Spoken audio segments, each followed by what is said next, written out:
ಕುಡುಂಬೂರು ಶ್ರೀ ಅನ್ನಪೂರ್ಣೇಶ್ವರಿ ಅಮ್ಮನವರು, ವಾಸುಕಿ ನಾಗದೇವರು, ಜಾರಂತಾಯ ಮತ್ತು ಪರಿವಾರ ದೈವಗಳ ಜೀರ್ಣೋದ್ಧಾರ ಪ್ರಯುಕ್ತ ವಿಜ್ಞಾಪನಾ ಪತ್ರ ಬಿಡುಗಡೆ ಸಮಾರಂಭವು ಬೈಕಂಪಾಡಿಯಲ್ಲಿ ನಡೆಯಿತು. ಬೈಕಂಪಾಡಿಯ ಕೈಗಾರಿಕಾ ಪ್ರದೇಶದಲ್ಲಿ ನಡೆದ ಸಮಾರಂಭವನ್ನು ಗಣ್ಯರು ದೀಪ ಬೆಳಗಿಸಿ ಉದ್ಘಾಟಿಸಿದರು.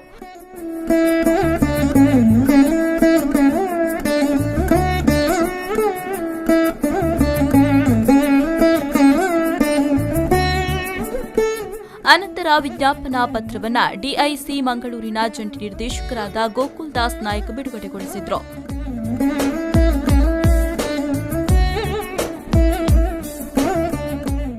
ಬಳಿಕ ಮಾತನಾಡಿದ ಅವರು, ಕುಡುಂಬೂರು ಶ್ರೀ ಅನ್ನಪೂರ್ಣೇಶ್ವರಿ ಅಮ್ಮನವರ ಕ್ಷೇತ್ರ ಪುನರ್ ನಿರ್ಮಾಣವಾಗಬೇಕು.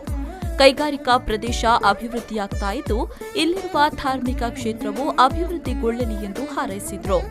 ಅಮ್ಮನವರ ಒಂದು ಕ್ಷೇತ್ರ ಪುನರ್ ನಿರ್ಮಾಣ ಆಗಬೇಕು. ಯಾವಾಗ 1970 ಇದೇನು ಲ್ಯಾಂಡ್ ಎಕ್ವೈರ್ ಆಗುವಾಗ ಏನೇನೋ ತೊಂದರೆಗಳಾಗಿತ್ತು.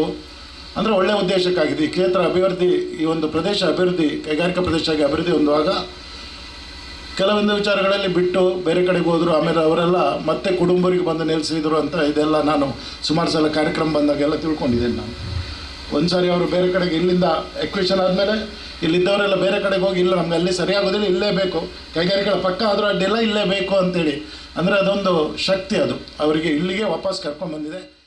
ಈ ಸಂದರ್ಭ ಕಾರ್ಯಕ್ರಮದಲ್ಲಿ ಮಾಜಿ ಕಾರ್ಪೊರೇಟರ್ ಪುರುಷೋತ್ತಮ ಚಿತ್ರಾಪುರ, ಮಂಗಳೂರಿನ ಕೆಎಸ್ಐಎ ಅಧ್ಯಕ್ಷರಾದ ಗೌರವ್ ಹೆಗ್ಡೆ, ಜಯರಾಜ್ ಪೈ, ಪಂಜಾ ನಲ್ಯಗುತ್ತು, ಗುತ್ತಿನಾರ್ ಕೆ ಭೋಜಶೆಟ್ಟಿ ಮತ್ತು ಕುಡುಂಬೂರು ಶ್ರೀ ಅನ್ನಪೂರ್ಣೇಶ್ವರಿ ಅಮ್ಮನವರ ಸೇವಾ ಟ್ರಸ್ಟ್ನ ಪದಾಧಿಕಾರಿಗಳು ಉಪಸ್ಥಿತರಿದ್ದರು. ಶರತ್ ಸಾಲ್ಯಾನ್, ವಿ4 ನ್ಯೂಸ್ 24/7 ಮಂಗಳೂರು.